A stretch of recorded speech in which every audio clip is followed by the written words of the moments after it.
కాంతం. Doctor గారు, మా ఆయన బయటే ఉన్నారు. దయచేసి లోపలికి పిలవండి. డాక్టర్. నువ్వేం భయపడొద్దమ్మా, మేమంతా ఉన్నాంగా.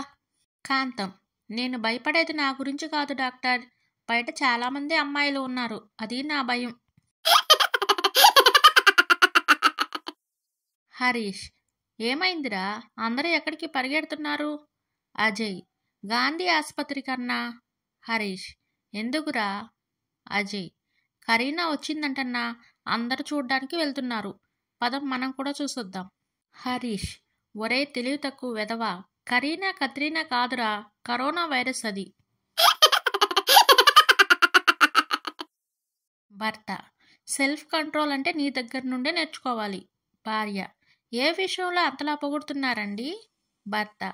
ఒంటి నిండా షుగర్ ఉంది, కానీ నోటి నుండి ఒక్క మాట తీపిగా రాదు.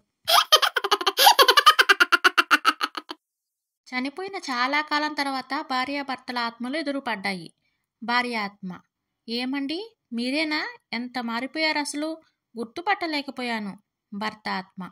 నేను మారానో లేదో తెలియదు కానీ నువ్వు మాత్రం చనిపోయినా ఏం మారలేదు. తండ్రి.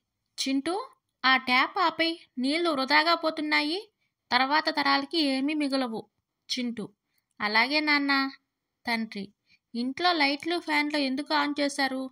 ముందు తరాల కోసం ఆదా చేయాలి కదా. చింటూ. అన్నీ ఆపేశాను నాన్న. హ్యాపీనా నాన్న? తండ్రి.